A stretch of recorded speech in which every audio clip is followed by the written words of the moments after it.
Big boss നല്ല warning കൊടുത്തിട്ടുണ്ട്. ഇത് ഇന്നലെ ആ വെള്ളം ഒഴിച്ചപ്പോൾ അല്ലെങ്കിൽ ഇതിനു മുമ്പത്തെ ഫിസിക്കൽ അസോൾട്ടിന് ഈക്വൽ ആയിട്ടുള്ള പ്രവൃത്തിയോ മെന്റൽ ഹറാസ്മെന്റ് ലിമിറ്റ് കൂടിയപ്പോൾ ഒന്ന് ഓൺ ചെയ്തിരുന്നെങ്കിൽ ഇത് ഇങ്ങനെ ആവില്ലായിരുന്നു. പണ്ട് നമ്മൾ കേട്ടിട്ടില്ലേ, പിള്ളേരെ അടിച്ചു വളർത്തേണ്ട സമയത്ത് അടിച്ചു വളർത്തണം, ചീത്ത പറയേണ്ട സമയത്ത് ചീത്ത പറയണം, അല്ലെങ്കിൽ പിള്ളേരെ കൈ കിട്ടില്ല എന്ന്.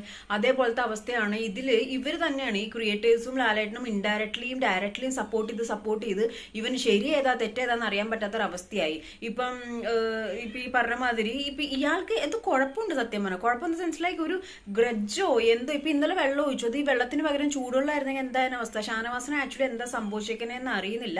പാലെടുത്ത് ഒഴിച്ചിട്ടുണ്ട്, അതേപോലെ തന്നെ കൈ തട്ടിയിട്ടുണ്ട്. ആള് ഈക്വൽ ടു ഫിസിക്കൽ അസോൾട്ട് തന്നെയാണ്. ഞാനും ഈ ലിറ്ററലി എപ്പിസോഡ് വരാനായിട്ട് വെയിറ്റ് ചെയ്യണത് എന്താണ് സംഭവിച്ചേക്കണെന്നുള്ളത്. ബിഗ് ബോസ് ആദ്യം വിളിച്ചപ്പോൾ കാലും കേട്ടും ബിഗ് ബോസ് എന്ന് പറഞ്ഞു. ബിഗ് ബോസിന്റെ മൂത്താപ്പയാണല്ലോ അവൻ. പിന്നെ എണീറ്റ് നിർത്തിയിട്ടാണ് പറഞ്ഞത് ഇവിടെ നിന്ന് ഇറങ്ങി പോണ പോലെയല്ല പിടിച്ചു പുറത്താക്കുന്നത്, ഭയങ്കര ഓവറാന്നുള്ള രീതിയിൽ വോൺ ചെയ്തിട്ടുണ്ട്. ലാസ്റ്റ് ടൈം ഫൈനൽ വാർണിംഗ് ആണെന്ന് പറഞ്ഞിട്ടുണ്ട്. ഇപ്പോഴെങ്കിലും ശ്രദ്ധിച്ചാൽ നെവിന് കൊള്ളാം. കാരണം എന്ന് വെച്ച് കഴിഞ്ഞാൽ ബിഗ് ബോസ് എനിക്ക് തോന്നുന്നു മിണ്ടാണ്ടെന്ന് പൊരുത്തി മുട്ടിയിട്ടാണ് ഭയങ്കര ഹാർഡായിട്ട് റാഷ് വോയിസിലൂടെയാണ് സംസാരിച്ചിരിക്കുന്നത്. ലാലേട്ടനും സത്യം പറഞ്ഞാൽ ഇത് പുറത്താക്കേണ്ട കേസ് തന്നെയാണ്, ലിറ്ററലി പുറത്താക്കേണ്ട കേസ് തന്നെയാണ്. ഇനി ഷാനവാസിന്റെ ഭാഗം കൂടി കേൾക്കാനാണ് വെയിറ്റ് ചെയ്യുന്നത്. എന്തായാലും നല്ല രീതിയിൽ ഫയർ കൊടുത്തിട്ടുണ്ടെന്നാണ് എനിക്ക് തോന്നിയത് പേഴ്സണലി. കാരണം ലൈക്ക് ഇത് നേരത്തെ ചെയ്തിരുന്നെങ്കിൽ ഇത് ഇത്രയും വഷളാവില്ലായിരുന്നു. കാരണം എന്ന് വെച്ച് കഴിഞ്ഞാൽ അത്രയും ഒരു ഹെയ്റ്റ് സ്പ്രെഡ് ചെയ്യുന്ന രീതിയിലാണ് ബിഹേവ് ചെയ്തിരിക്കുന്നത്.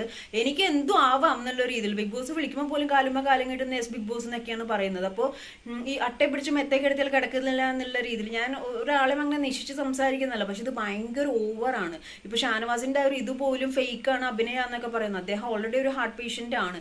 അപ്പം പുറത്ത് വന്നിട്ട് ഈ ഒരു ഗെയിമിനെ അതിൻ്റെതായ രീതിയിൽ നോക്കാതെ ഭയങ്കര ബോറായിട്ട് ഒരു അറ്റാക്കിങ് ദേഷ്യം വന്ന് എന്ത് വേണേ കാണിക്കുന്നു പറയുന്ന ഒരു വ്യക്തി അതിൻ്റെ ഉള്ളിൽ നിൽക്കുന്ന ഡേഞ്ചർ തന്നെയാണ്. അപ്പം എന്തായാലും ഒരു ലാസ്റ്റ് വാർണിംഗ് എന്നുള്ള രീതിയിൽ കിട്ടിയിട്ടുണ്ട്. ഇനിയെങ്കിലും നന്നാവോ നോക്കാം. ഈ പറഞ്ഞ മാതിരി എന്തോ ആള് മൊത്തം കയ്യിൽ പോയിരിക്കുന്ന ഒരു അവസ്ഥയാണ്. ഭയങ്കര ഒരു അറ്റാക്കിംഗ് ക്യാരക്ടറാണ് സത്യം പറഞ്ഞു കഴിഞ്ഞാൽ. അപ്പോൾ ഇതാണ് ഇപ്പൊ നമ്മൾ അറിയാത്ത ക്യാരക്ടർ വരെ ബിഗ് ബോസിൽ ചെന്നാൽ നമ്മുടെ പുറത്തേക്ക് വരും. അതിലൊന്നാണ് ഇത്. ഇപ്പൊ എന്തായാലും ബിഗ് ബോസ് നല്ല രീതിയിൽ വോൺ ചെയ്തിട്ടുണ്ട്, നല്ലോണം ചൂടായിട്ടുണ്ട്. ഇനി എന്താണ് സംഭവിക്കാൻ പോകുന്നത്? ഈ 3 ക്യാപ്റ്റൻസ് സത്യം പറഞ്ഞാൽ 3 പേരും കൂടി ഒരു ബുള്ളിങ് ഗ്യാങ് ആയിട്ടാണ് മാറിയിരിക്കുന്നത്.